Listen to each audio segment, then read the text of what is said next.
தமிழ்மணி வழக்கறிஞர் ஐயா அவர்கள் சிறப்பாக கூறினார். கடவுள் என்ன நினைக்கிறதோ அதுதான் நடக்கும். அவர் இந்த ராமர் பட்ட சிலையை எங்கே வைக்கணும் மலையில் தேடிட்டு இருந்தார், கீழே தேடிட்டு இருந்தார். அப்போ நான் அவர்கிட்ட சொன்னேன், கீழேலாம் மகாபாரதத்துக்கு பேர் போன இடம். அதுக்கு உதாரணம் கீழே பார்த்தீங்கன்னாக்கா தர்மர்னு பேர் வைப்பாங்க, திரௌபதி அம்மன் கோயில் இருக்கும். இது மாதிரி மகாபாரதத்தில் பேர் போட்டு தான் கீழே இருக்குது. ஆனால் ராமருக்கு பேர் போட்ட இடம் நம்ம கரி கோயில் மலைவாழ் மக்கள் ரசிகர் பகுதி தான். ஏன்னா சனி மூலையில் நாங்கள் எப்பயுமே எந்த நிகழ்ச்சி நடத்தினாலும் சரி, இங்கே இந்த மலைக்கே இது ஒரு சனி மூலையான இடம். இந்த மூலையிலேருந்து உருவாக்கப்பட்ட ராமரை கும்பிட்டு தான் ஆரம்பிப்பாங்க. நாங்கள் மட்டுமல்ல, இந்த பகுதியில் இருக்கிற அத்தனை பேரும் அப்படிப்பட்ட மக்கள். அதன் அடிப்படையிலே இறைவன் என்ன நினைக்கிறாரோ அதான் நினைக்கும். அதான் நம்ம சார் சொல்லக்குள்ள சொன்னார், நான் போய் கடவுள்கிட்ட போய் அது வேணும் இது வேணும் கேட்கக்கூடாது. என்ன கேட்கணும், சார் எப்பயுமே கோயில் போக்குள்ள ஒரு குட் மார்னிங் வைக்கலாம். விநாயகர் பார்த்து வணக்கம். வணக்கம்னா என்ன, நம்ம நீதியரசரை பார்த்து ஒரு வணக்கம் வைக்கிறோம்ல. நம்ம பிற முக்கியமான ஆளை பார்த்து ஆனால் நல்லா இருக்கீங்களா அப்படின்னு நல்லா சொன்னார். வருகின்ற பொழுது நம்ம வீட்டுக்கு யார் வந்தாலும் வாங்க நல்லா இருக்கீங்களான்னு கேட்குறோம்ல. அது மாதிரி போய் நேராக போய் குன்னூர் ராமசாமி தான் சொல்கிறேன், நேராக போய் அடுத்தவங்க நம்ம சேரம்னா அவனு கேட்கக்கூடாது, தலைவரை நல்லா இருக்கீங்களா அப்படின்னு தான் கேட்கணும். நீ போய் உன்னுடைய கஷ்டத்தை அவர்கிட்ட பொருத்தக்கூடாது தான் நம்ம சார் வந்து விளக்கம் சொன்ன. நான் கூட நல்லா புரிஞ்சுக்கிட்டேன். அது மாதிரி நமக்கெல்லாம் பெரிய ஒரு கிஃப்ட் என்னன்னாக்கா, தமிழ்மணி ஒரு வழக்கறிஞர், நமக்கு அறிமுகம் இல்லாதவர் இருந்தாலும் அவர் உடனடியாக வந்து பார்த்து குறுகிய காலத்தில் இன்னும் கூட நாங்கள் நிறைய செலவு பண்ணியிருக்கோம். எங்களுக்கு செலவு பண்ணது நீங்கள் அனுமதிக்கலை. நாங்கள் ஏதாவது கேட்டால் நீங்கள் வருத்தப்பட்டுருவீங்களோன்னு தான் கொஞ்சம் செலவு மட்டும்தான் பண்ணோம். மனம் இருந்து இல்லாமல் நம்ம ராமபெருமான் அவர்கள் நல்லா இவ்வளோ பெரிய நோய் நொடி இல்லாமல் அவரை காப்பாற்றணும். அதுதான் என்னுடைய பணம் பதவியெல்லாம் தேவையில்லை. இங்கே வந்திருக்கின்ற இது முன்னிருந்து நடத்துகிறவங்களுடைய நோய் நொடி இல்லாமல் வாழணும். அப்பேற்பட்ட மனிதர் நமக்கு கிடைச்சிருக்காருன்னு சொல்லி நமக்கு பல நேரங்களில் பல்வேறு பணிகள் இருந்தாலும் இப்போ தான் கேட்டேன், நீதியரசர் அவர் கன்னியாகுமரியில் பிறந்து இந்த மலைவாழ் மக்கள் பகுதியை வசிக்கின்ற மட்டுமல்ல, நாம் தெய்வமாக நினைக்கிற ராமபுரம் பட்டாபிஷேகம்னா எப்பேற்பட்ட அப்படி கம்பீரமாக இருக்காங்க. அவர் சொன்ன மாதிரி எல்லா கிராமத்துலையும் வந்து 48 நாள் நம்ம சாமி கும்பிட்றாங்க. எல்லா கிராம மக்களும் வந்து பார்க்கணும். ஏதோ பழைய ராமர் கோயில் நினச்சி விடக்கூடாது. அப்பேற்பட்ட பட்டாபிஷேகம் கவர்ச்சியான இருக்குது. அந்த சாமி பார்க்கக்குள்ள உத்தரமாக வரைச்சிருக்காங்க. அப்பேற்பட்ட பட்டாபிஷேக சிலை இன்னைக்கு திறந்து வைத்து அவர் பிரச்சனை பண்ணி கன்னியாகுமரியில் வந்திருந்தாலும் பல்வேறு பணிகள். ஒரு நீதியரசர்லாம் ஒரு ஃபங்க்ஷன் கூப்பிட்றா ரொம்ப சிரமம். நான் கூட வக்கீல் கேட்டேன், சார் நீதியரசர் வர்றாரு, அவர் சிரமமாக இருக்குமே எப்படின்னு கேட்டேன். இல்லை இல்லைங்க வந்துடுவாருன்னாரு. நம்ம அண்ணன் கூட சொன்னார், என்ன நம்ம கூட கேட்டோம். நான் அவரே சொல்லிட்டார், தம்பி நீதியரசர் கூட நல்லா வரக்கூடாது, நான் 48 ஒரு நாள் வந்து சாமி கும்பிடுவோம். நம்ம சாமி ராமர் எப்போ வேணாலும் கும்பிடலாம், அவர் வந்து சிறப்பான முறை பண்ணிட்டு போனாங்க. அதனால் பல பணிகள் இருந்தும் இந்த பகுதிக்கு வந்திருந்த நம்ம நீதியரசர்களுக்கு உங்கள் சார்பாக அவர் பேசுவதற்கு அழைத்துக்கு முன்னே நீங்கள் அனைவரும் அவரை வரவேற்பமாக ஜோராக எழுந்து நின்று ஜோராக ஒரு கை தட்டி அவரை வரவேற்குமாறு உங்கள் சார்பாக அன்போடு கேட்டுக்கொள்வோம். நன்றி, வணக்கம்.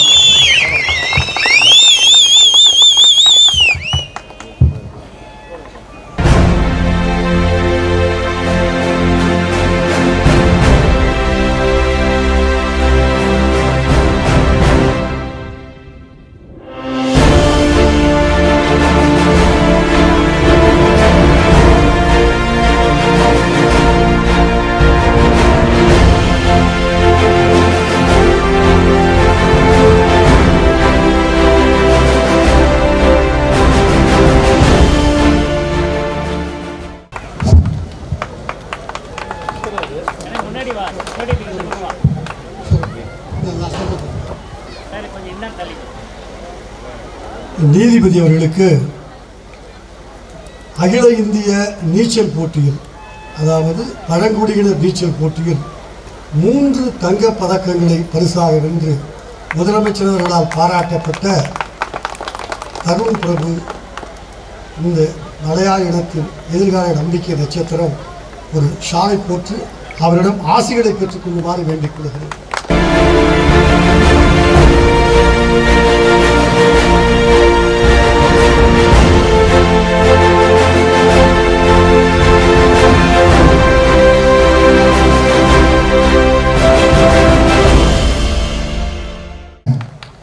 இந்த சிற்பி வந்து உண்மையாலுமே வேகமாக அவருக்கு ஒரு வரவேற்பு கொடுங்க. ராம்குமார் அவர்கள் உத்தரமான சிற்பி வரைஞ்சிருக்காரு. எத்தனையோ சிற்பி வரைஞ்சிருந்தாலும் அற்புதமாக நம்ம கொடுத்துருக்காரு. அவருக்கும் நம்ம மக்கள் சார்பாக வாழ்த்துக்கள் தெரிவித்து நம்மளுடைய சட்டமன்ற உறுப்பினருக்கு ஒரு சால்வை அளிப்பார். இந்த சிற்பியை நம்ம பகுதி சார்பாக நம்ம சட்டமன்ற உறுப்பினர் ஒரு சால்வை வாங்கி வாங்க. சொந்த ஊருங்க கும்பகோணத்திலிருந்து வந்திருக்கார். நான் சொன்னால் தானே தெரியும் உங்களுக்கு. கும்பகோணத்திலிருந்து இதை அமைத்து கொடுத்தவருக்கு நன்றி. போதும் நம்ம சேர்மன் ஒன்று போடுறாரு, விட்டுருங்க போதும். இப்பொழுது நம்ம நீதியரசு அவர்கள் சிறப்புரையாற்றுவார். எல்லாரும் நல்லா இருக்கீங்களா? கவலைப்படாதீங்க. நான் அரசுமா சொன்னதுக்காக இல்லை, நான் திரு தமிழ்மணி அவர்களைப் போல மேடை பேச்சில் சிறந்தவன் அல்ல. அவர்களெல்லாம் நேசிக்க தெரிந்த தமிழை சுவாசிக்கவும் தெரிந்தவர்கள் எனக்கு தெரியாது.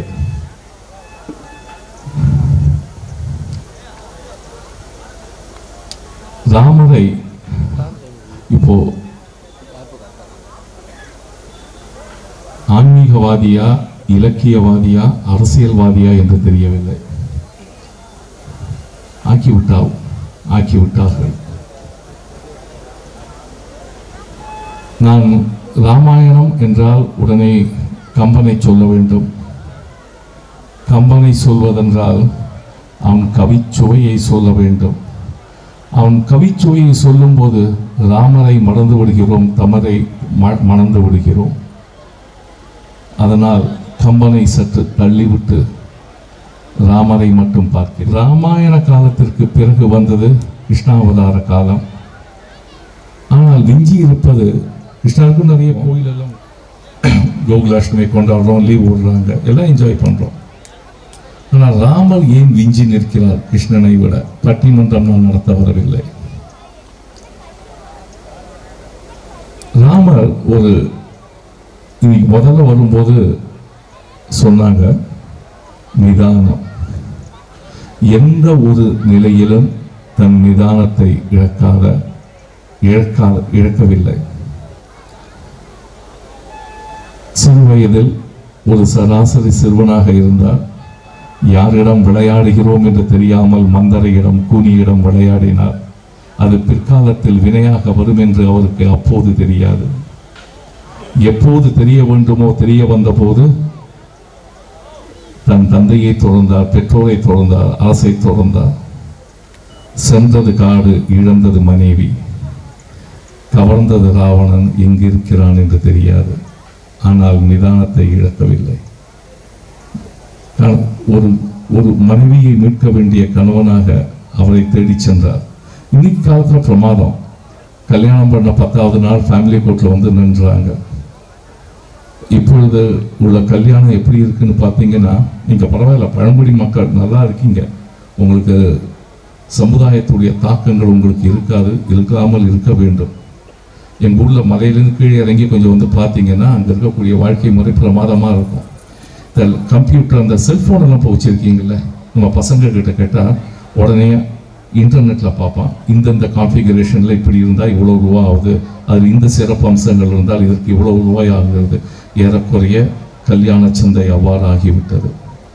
அவர்கள் மனங்களை தேடுவதில்லை, மணப்பெண்ணையோ மணப்பையனையோ தேடுவதில்லை, மணமகனையோ தேடுவதில்லை.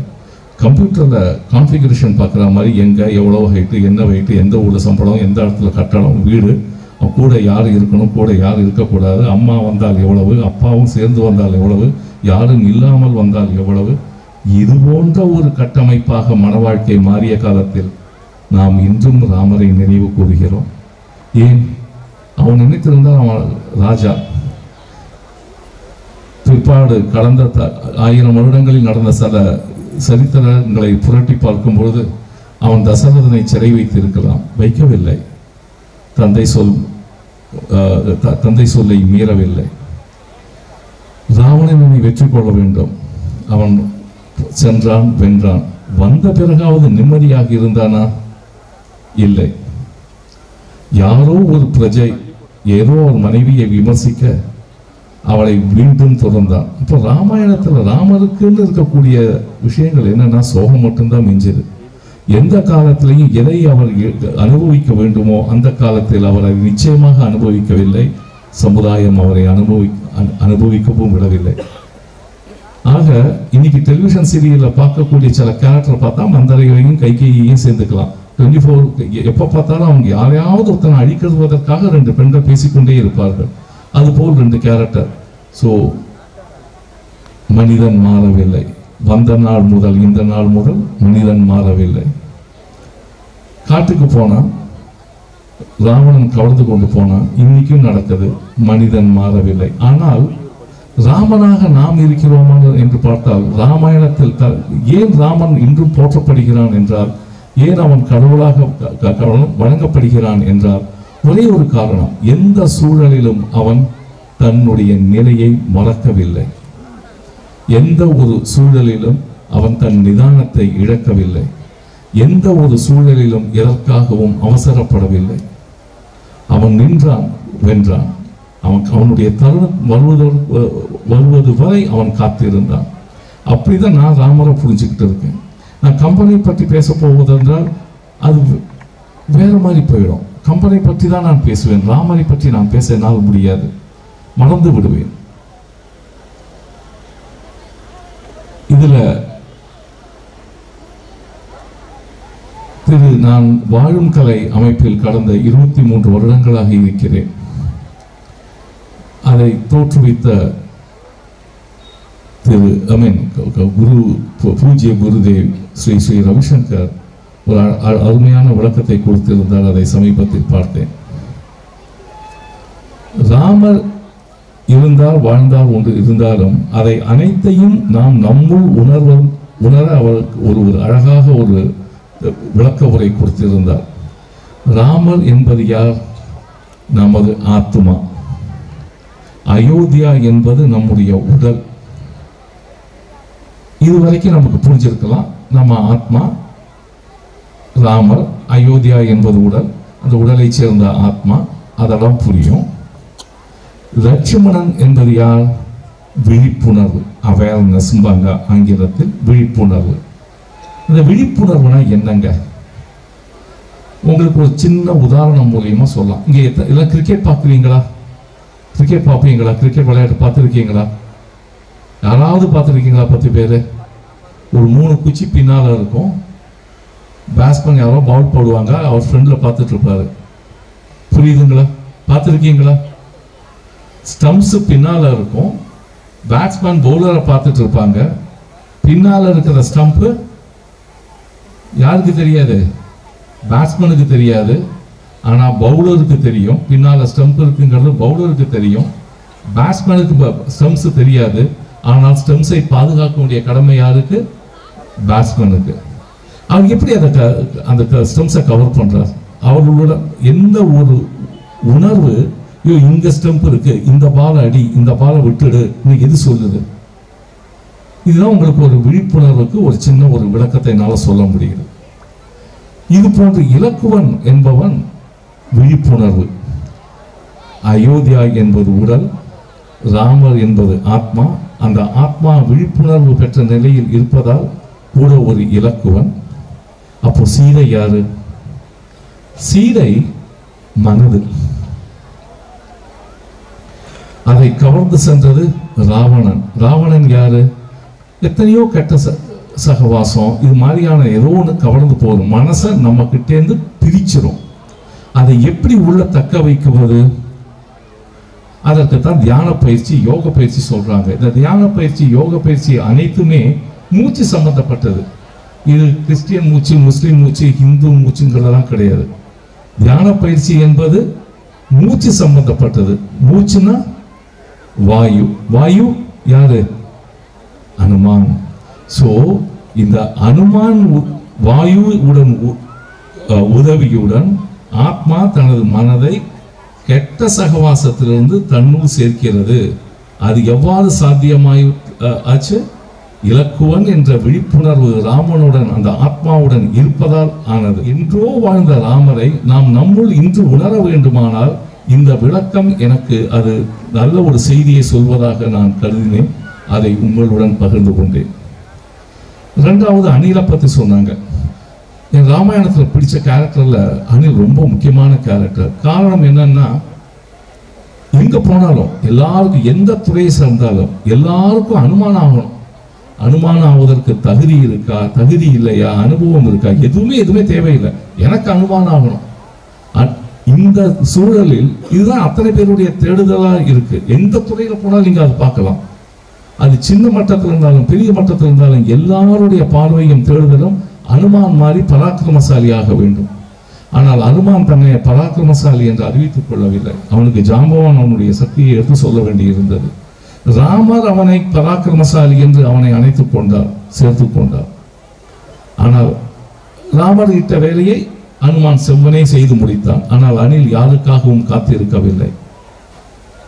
அங்கு ராமேஸ்வரத்திலிருந்து ஸ்ரீலங்கா போகணும். சேது சமுதிர பாலத்தை கட்டுறாங்க. அந்த தனுஷ்கோடியிலிருந்து பாலம் கட்ட போகும்போது மற்ற வானர சேனாதிகள்லாம் பாறையெல்லாம் கொண்டு போடுறாங்க. அணிலுக்கு பண்ண முடியாது. அது வலையிலிருந்து வெளியே வந்து பார்க்கிறது. ஏதோ ஒரு நல்ல காரியம், நல்ல செய்தி நடக்கிறது என்பதை உணர்கிறது. தன்னால் முடிந்ததை அது செய்கிறது. அவ்வளவுதான். ஒரு அணிலாக எல்லாராலும் இருக்க முடியும். அனுமானாக பாவது பின்னால பார்க்கலாம். ஆனா நம்ம இருக்கக்கூடிய அத்தனை பேருக்கும் ஏதோ ஒரு நல்ல காரியத்தில் நம்ம ஒரு அணிலை போல் நம்மளை ஈடுபடுத்திக் கொள்ள நாம் எல்லாராலும் முடியும். நாம என்ன பண்றோம்னா, நம்மால என்ன பண்ண முடியுமோ அதை தவிர்த்து அடுத்தவன் என்ன பண்றான், ஏது பண்றான், கண்ணு பூரா அதுலயே தான் இருக்கு. நான் எப்படி அந்த சீட்ல வந்து உட்காரலாம், அதுல இருக்கு. நீ அணிலாக இருந்து பார், உன்னிலிருந்து ஒரு அனுமான் தன்னால் தோன்றுவான். நான் என் வாழ்க்கைக்கு நான் வச்சுக்கிட்ட ஒரு கூற்றத்தான் நான் திரு தமிழ்மணி அவர்களிடம் பகிர்ந்துகிட்டேன். அணிலா இரு, அனுமான் ஆவணம் ஆயிட்டு போறேன், ஆகலைன்னா ஆகலை. காரணம் என்ன? அது முகவரி இல்லாமல், எந்த ஒரு அழைப்பு இதழ் இல்லாமல் தன்னை அர்ப்பணித்துக் கொண்டது. அந்த செய்தியை சொன்னவுடன் நான் அவருக்கு ரொம்ப பிடிச்சிருந்தது. அப்போ நான் அவர்கிட்ட கேட்டேன், நீங்க இவ்வளவு செலவு பண்ணி பண்றீங்களே, ஒரு அணிலுக்கு ஒரு செலவு வச்சு நம்ம கௌரவம் பண்ணுவோமே, வரவங்கெல்லாம் ஏன் இந்த அணிலுக்கு செலவு வைக்கிறாங்க? எந்த கோயிலும் இருக்காதுங்க. ஐ திங்க் இந்தியாலேயே உலகத்துல இந்த ஒரு கோயில தான் அணிலுக்கு முதல் முறையாக செலவு வச்சிருப்பாங்கன்னு நினைக்கிறேன். இந்த அணிலுக்கு ஒரு செலவு வைக்கலாமே அப்படின்னு சொல்லும்போது ஏதோ 2 குழந்தைங்க வந்து, ஏமா இங்க அணிலுக்கு வச்சிருக்காங்கன்னா ஒரு செய்தியை கொண்டு போகும். ஏதோ 10 பேர் பார்க்குற இடத்துல ஒரு குழந்தையின் மனது பாதிக்கலாம். அந்த குழந்தை தன்னை அர்ப்பணித்துக் கொள்ளும் போது அது ஏதோ ஒரு சிறு சமுதாயத்தை அது பாதிக்கலாம். அவ்வாறு அர்ப்பணிப்பை தோற்றுவிப்பதற்கான ஒரு அங்கீகாரம் கொடுக்கப்பட்ட அந்த சின்னம் தான் அந்த அணில். அதற்கு கீழே யாராவது அந்த கதையை எழுதி வைத்து இது போன்ற ஏதாவது சில வாசகங்களையும் எழுதி வைத்தால் வரவங்களுக்கு ஏன் இங்க சம்பந்தமே இல்லாம ராமர் கோயில நான் கருடனை பார்க்கலாம், ஏன்னா பெருமாள், அனுமானை பார்க்கலாம், ஏன்னா அவர் தான் அவருடைய பெல் அடிச்சா வந்து எல்லா வேலையும் பண்ணக்கூடிய ஆள். அணிலுக்கு ஏன் கொடுத்தாங்கன்னு கேட்டா அதுக்கு ஒரு கதையை எழுதி வைத்தால் இங்குள்ள குழந்தைகள் எல்லாம் பக்கத்தில் உள்ள பள்ளியில் படிப்பதாக திரு இளங்கோவன் சொன்னார். அவங்க அந்த மாதிரி 4 குழந்தைங்க வந்து படிக்கட்டும், ஏதோ ஒரு குழந்தையின் மனதை பாதிக்கலாம். நல்லா ஞாபகம் வச்சுக்கோங்க. இங்க எனக்கு இந்த மேட்டுக்குடி வீட்டுக்கு அதெல்லாம் தெரியாதுங்க. நான் மனுஷனா பிறந்தேன், மனுஷனா சாகணும், அவ்வளவுதான் ஆசை. நடுவில் வந்ததெல்லாம் வேஷம். யாரோ ஒரு ஆள் வேலை பார்க்கணும், நீதிபதியா ஒரு ஆள் வேலை பார்க்கணும், அந்த வேலை எனக்கு கிடைச்சிருக்கு, நான் பார்க்குறேன். நான் போன உடனே வேற ஒரு ஆள் வந்து பார்ப்பாங்க. இல்லை யாருக்கும் தகுதி இருக்கு தகுதி இல்லைன்னு நினைக்கிறேன். அதுல ஏன்னா இப்ப அவங்க சொன்னாங்க என் வீட்டில் தலித் சமைக்கிறார்கள், அதுல எனக்கு ஒரு பெருமை இல்லை. அவங்க மனுஷன் சமைக்கிறாங்க, அவ்வளவுதான். நல்லா சமைக்கிறாங்க, வீட்டில் இருக்காங்க, நல்லா சமைக்கிறாங்க, அவங்களையும் போக சொல்லியிருப்பேன். இதுல யாரு சமைக்கிறாங்க சமைக்கிறது முக்கியம் இல்லை.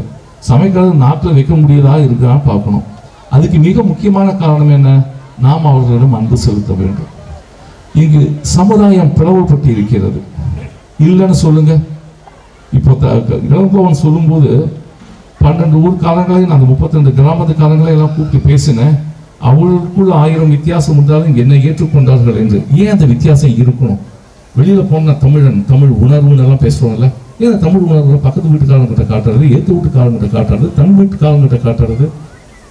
ராமாயணம் சொல்றது என்ன சொல்லுது? குகனுடன் ஐவரானம். குகன் என்ன தசரதனுக்கு பிறந்த பையனா? குகனுடன் ஐவரானோம். அதுக்கப்புறம் என்ன சொல்றார்? குண்டு சூழ்வான் மகன் சுக்ரீவன் அவனுடன் 60 ஆனோன்னு சொல்றார். சம்பந்தமே இல்லாத விபீஷணன் எதிர் கேம்ப்ல உள்ளவன், அவனுடன் 70 நின்னோடு 70 ஆனோம் அப்படின்னு சொல்றார். இன்னும் அணிலை பத்திய கொஞ்சம் கவி நம்ம கம்பன் கொஞ்சம் கூட சிந்திச்சிருந்தால் அணிலுடன் 8 பேர் ஆனோம் கூட சொல்லியிருப்பார். ஏன்னா அவருடைய பண்பு அது. இப்போ ராமர் ஒரு ஆளை பக்கத்துல சேர்த்துக்கிறதும் தள்ளி வைப்பதும், அவர் யாரையுமே தள்ளி வச்சதா சொல்லுங்க. குணங்களின் அடிப்படையில் ஒருவரை ஏற்றுக்கிறோமா இல்ல வெறுக்கிறோமா? சொல்லிட்டாங்க, யாரோ இந்த ஜாதியை வெறுக்கணும், இந்த ஜாதி மேல், இந்த ஜாதி கீழ். மனிதர்களை பாருங்கள், அவர் மனங்களை பாருங்கள், மற்ற எதையும் காது கொடுத்து கேளாதீர்கள். நீங்கள் ராமனை வழிபடுவீர்களே ஆனால் இதை தொடங்குவோம், இன்றே தொடங்குவோம், இப்பொழுதே தொடங்குவோம். சகோதரத்துவத்தை பாராட்டுவோம். இந்த நாடு நன்றாக இருக்க வேண்டும். நாட்டிற்கு நீங்கள் ஏதாவது அணிலை போல் செய்ய வேண்டும் என்று விரைந்தால், விரும்பினால் முதலில் சகோதரத்துவத்தில் இருந்து ஆரம்பியுங்கள். அதுக்கு மேல எனக்கு சொல்லமணி அவர்கள் ஒரு பெரிய கோயில் ஊரில் இருக்கும் ஒரு ராமருக்கு திருப்பணி செய்தார் என்று எனக்கு இப்பொழுதும் புரியவில்லை. அதனை எதற்காக கன்னியாகுமரி மாவட்டத்தில் தோன்றிய என்னை கொண்டு முன்னால கொண்டு நிறுத்தினாலும் தெரியல. ஆங்கிலத்தில் சொல்வார்கள் கனெக்டிங் த டாட்ஸ். அவர் சொன்னதை தான் நான் சொல்ல வேண்டும். ஏதோ ஒரு காலத்தில் இந்த மலையில் நானும் சஞ்சரித்திருப்பேன், உங்களோடு ஒருவராக நானும் இருந்திருப்பேன். உறவுகளை புதுப்பிக்க நான் ஏதோ ஒரு காலத்தில் நடந்திருக்கக்கூடிய இந்த மண்ணில் மீண்டும் காலடி வைக்க அவன் தீர்மானித்தான் நான் இங்கு இருக்கிறேன். இதில் ஒரு சுவாரஸ்யமான விஷயம் என்னன்னா, இந்த கோயில் நீங்க வாங்க எத்தனாங்கன்னு சொல்லிட்டாங்க. அப்புறம் என்ன கிழமை வருதுன்னு, அது வியாழக்கிழமை. வியாழக்கிழமை ஒர்க்கிங் டே விட்டுட்டு வர முடியுமா? சரி, லீவ் எடுத்துட்டாவது வரேன். ஏன்னா ராமர் கோயில் திறக்கிறதுக்கு நமக்கு எல்லாம் சான்ஸ் கிடைக்காது. கோர்ட்டு வரும், நமக்கு பயணம் ஏதோ நாளைக்கு லீவ் எடுக்க போகிறோம். இன்னைக்கு நான் இதுக்கு வந்துட்டு போயிடலான்ட்டு பிளான் பண்ணேன். என் லக்குக்கு தைப்பூசம், ஸோ அதுவும் லீவு கொடுத்துட்டாங்க. இதை விட முக்கியமான ஒரு விஷயம் என்னன்னா, இந்த நிகழ்வு எங்களுக்குள்ள உள்ள அலைபேசியில் உள்ள இந்த உரையாடல் முடிந்த பிறகு ஒரு வாரம் 10 நாள் கழிச்சு தான் அயோத்தியிலேயே அந்த கோவில் பிராண பிரதிஷ்டை தேதி அறிவிக்கிறாங்க. அதுக்கு முன்னால இந்த தேதி இங்க அறிவிச்சாச்சு. ஸோ அந்த விரைவாக எப்படி பண்ணாங்க, ஆச்சரியமான விஷயம்.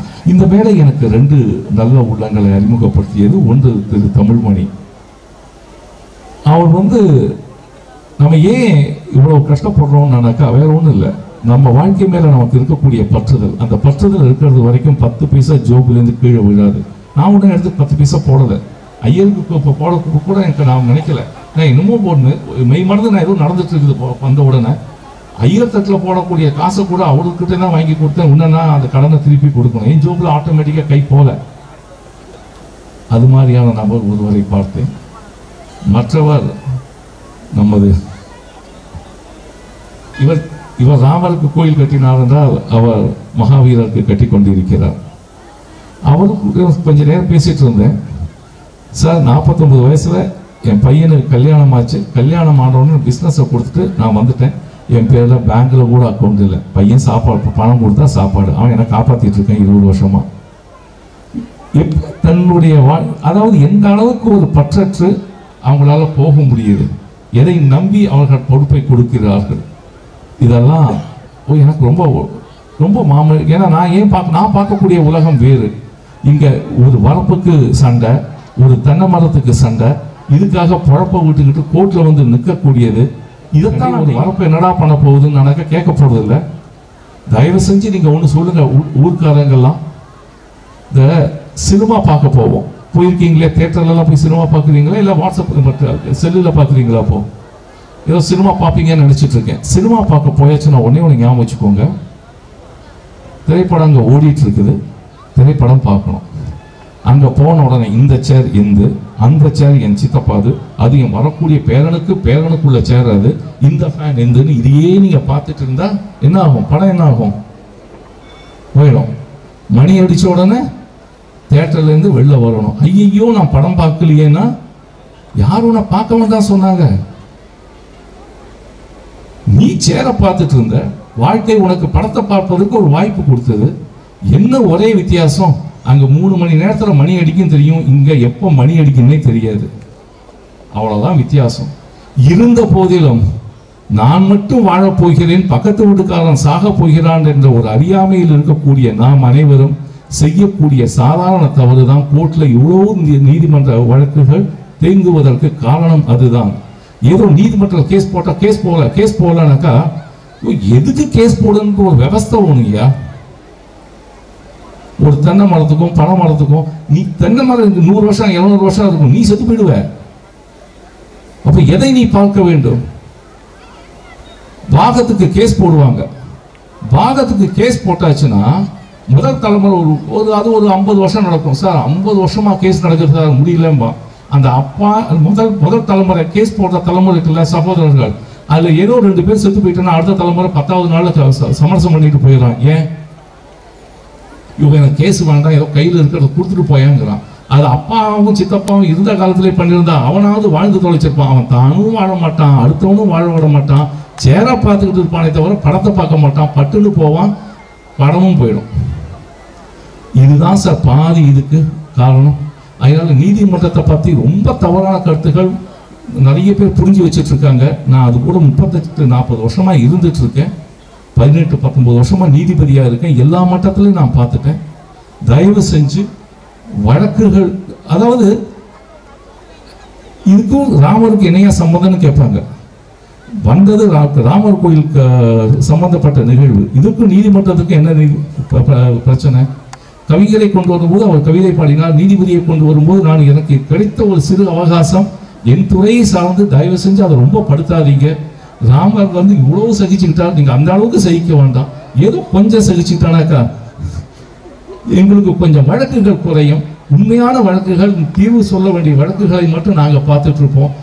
ஏன்னா அணிலை போல் நாட்டிற்கு நாங்கள் செய்ய வேண்டியது ஏராளம். எங்களுக்கு கவனச்சிதறல் ஏற்படக்கூடிய வகையில் தேவையில்லா வழக்குகள் எங்கள் கவனத்தை திருப்புகின்றன. அதற்கு உங்கள் பங்களிப்பு தேவை. வாய்ப்புக்கு நன்றி கூறி அமைகிறேன். வணக்கம். தம்பி சொன்னார் சார் அஜித் மாதிரி இருக்காருன்னாங்க. அப்பயே நீதிபதிகளை அஜித் மாதிரி மாட்டீங்க அப்படின்னு. அது மலைவாழ் நம்ம ஸ்கூல் படிக்கிற தம்பி. அதே மாதிரி வழக்கறிஞராக இருந்தால் நீதியரசர் பார்த்தீங்கன்னா தெளிவாக சொல்லியிருக்கார். நம்ம மலைவாழ் மக்களுக்கு சொல்ல வேண்டிய கருத்தை சூசகமாக சொல்லியிருக்கார் நீதியரசராக. பார்த்தீங்களா, நம்மளும் அண்ணன் தம்பியாக இருக்கிறோம். அந்த காலம் இன்றைக்கும் சார் இங்கே இங்கிலீஷ்காரங்க கட்டின கோர்ட்டு இங்கே ஒரு ஊரில் இருக்குது. ஆங்கிலேயர்கள் கட்டின கோர்ட்டு ஒரு ஜெயிலில் புத்தூர். அது மாதிரி நம்மளை பொறுத்த வரைக்கும் நாம் விட்டு கொடுத்து வாழ்ந்தால் எந்த வழக்கும் இல்லை. மனதுதான் காரணம் தான் அழகாக சொன்னார். அணில் எந்த கோயிலையுமே வைக்கல. ராமர் கோயிலில் எனக்கு தெரிஞ்சு ஆஞ்சநேயர் இருக்காரு, கருடாழ்வார் இருக்காரு. அணில் வச்ச கோயில் இங்கே தான் இருக்குன்னு நினைக்கிறேன். அது உண்மையிலுமே அந்த அணிலை பற்றி நீதியரசர் சொன்னது போல் அணிலால் என்ன பலன் ஒரு கட்டுரை எழுதி அந்த உள் செவத்தில் வைத்து, ஏன்னா வருங்காலத்தில் இன்னொரு 10 தலைமுறை இன்னொரு தலைமுறை படிக்கிறவங்க இந்த அணில் மறந்துடக்கூடாது. இப்போ நம்மளாம் நீதியரசர் சொல்ல அணில் பற்றி தெரியாது. அணில் எப்படி உதவிப்பட்டிருக்கார் என்று விளக்கமாக சொன்னார். இருந்தாலும் வந்திருக்கின்ற நம்ம நீதியரசர் சுருக்கமாக சொல்லி தெளிவாக கருத்தை மனதில் பச்சை மரத்தில் பால் எழுப்பது போல் நம் மனதில் நீக்கமர நடைபெற்றிருக்கின்ற நம்ம ஐயா அவர்களுக்கு மீண்டும் ஒரு தடவை நன்றி சொல்லி இறுதியாக நன்றி சொல்லிவிட்டு நம்ம நீதியரசர் அவர்கள் அன்னதானத்தை துவங்கி வைப்பார். முடிந்தவரை 48 நாள் தொடர்ந்து பூஜை நடைபெறும் என்பதை தெரிவித்துக் கொள்கிறோம். நன்றி. அருள்மிகு ஸ்ரீ கரிராமர் திருக்கோயில் பட்டாபிஷேக பஞ்சலோக பட்டாபிஷேகை பிரதிஷ்டை செய்வதற்காக பேருதவியாக இருந்து இந்த சிலை வைப்புக்கு உதவிய நமது வழக்கறிஞர் ஐயா தமிழ்மணி அவர்களுக்கும் மற்றும் இங்கு சிறப்பு சேர்த்த நீதியரசர் சேசாயி அவர்களுக்கும் மற்றும் இங்கு வரவேற்புடைய நாட்டார் பொன்னுசாமி, ஒன்றிய குழு தலைவர் சின்னத்தம்பி, ஒன்றிய குழு துணைத் தலைவர் முருகேசன் மற்றும் இந்த கோயிலுக்கு மிக சிறப்பாக பெரும் சிரமம் எடுத்து வைந்த நமது தூயனுடைய சட்டமன்ற உறுப்பினர் ஏபி ஜெய்சங்கர் அவர்களுக்கும் மற்றும் டாக்டர் பாரஸ்மல் வாய்ட் அவர்களுக்கும், கவிஞர் ஐயா முத்துலிங்க அவர்களுக்கும் மற்றும் இந்த சிலை வைப்பதற்கு மிக பேருவதாக இருந்து அனைத்து உதவிகளையும் செய்த நமது சேலம் புறநகர் மாவட்ட கிளை செயலர் அண்ணன் இளங்கோவன் அவர்களுக்கும் மற்றும் இந்த ஊர் பெரிய மூப்பர் நாட்டார் அவர்களுக்கும் மற்றும் வருகின்ற இருக்க ஊர் பொதுமக்கள் அனைவருக்கும் மற்றும் இந்த சிலை வெடித்த சிலை சிற்பி மற்றும் சவுண்ட் சிஸ்டம் அமைத்திருக்கும் காவல்துறைக்கும் மீண்டும் ஒரு முறை நன்றி சொல்கிறோம். நன்றி நன்றி நன்றி.